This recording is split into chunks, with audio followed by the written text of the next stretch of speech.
اس پہ سب سے پہلے ناظرین بات کرنے کے لیے میرے ساتھ موجود ہیں director news and current affair sir Javed Ghaffari صاحب. بڑا جو ہے کینلی آبزرو کرتے ہیں انٹرنیشنل افیئرز کو اور بڑا زبردست تجزیہ دیتے ہیں. سر جاوید غفاری صاحب, thank you so much for joining us and your precious time. Sir کیا کہیں گے, یہ اٹیک کیا گیا ہے اسرائیل اور امریکہ کی جانب سے اور بڑا اٹیک کیا گیا ہے, سر کیا کہیں گے؟ جی بالکل, پہلے تو ہم اس فعل کی مذمت کرتے ہیں. ایک تو رمضان المبارک ہے جس کے اندر ہم مسلمانوں نے روزے رکھے ہوتے ہیں, عبادات کر رہے ہوتے ہیں. اس وقت کا چناؤ یہ اسرائیلی گھناؤنی سوچ کی غمازی کرتا ہے.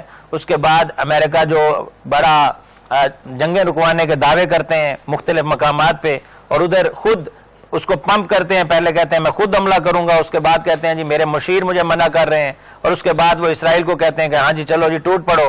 تو یہ تمام تر فعل جو ہے انہوں نے ثابت کر دیا کہ جو یہود و نصارہ کی جو بتایا گیا تھا ہمارے کتاب اول میں, اور ہماری جو سب سے کہہ لیں کہ مقدس کتاب ہے قرآن مجید, تو وہ بات انہوں نے سچ ثابت کی کہ یہود و نصارہ جو ہیں وہ کبھی اسلام والوں کے دوست نہیں ہو سکتے. اور انہوں نے یہ بات ثابت کی اس وقت جب رمضان المبارک ہے, ہمارے بھائیوں نے روزے رکھے ہوتے ہیں, انہوں نے اس وقت اس کے اوپر حملہ کر دیا. اور یہ حملہ جو ہے اسرائیل کی طرف سے کیا گیا ہے, اور اس کے بعد بتایا گیا کہ امریکہ بھی اس کے ساتھ شامل ہے, اور اسرائیل کے جو وزیر ہیں وہ اس چیز کی باقاعدہ طور پر تصدیق بھی کر چکے ہیں کہ ہاں جی یہ حملہ کیا ہے ہم نے.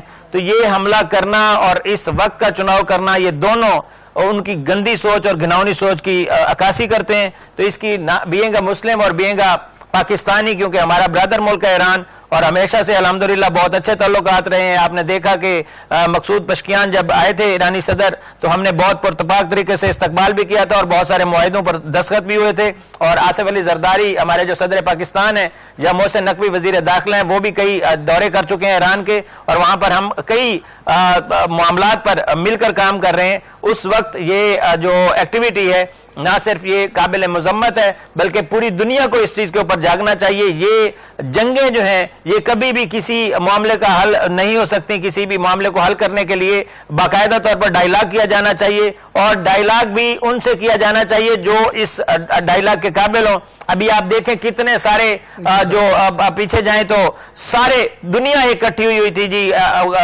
غزہ معاہدہ جو ہے پیس غزہ کے اوپر ہم سائن کر رہے ہیں, سارے وہ کدھر ہیں سائن کرنے والے؟ آج ان کو سامنے کیوں نہیں آ رہے؟ کیوں کیا جا رہا ہے ایران کے اوپر حملہ؟ اور ایران نے بھی جوابی کارروائی شروع کر دی ہے.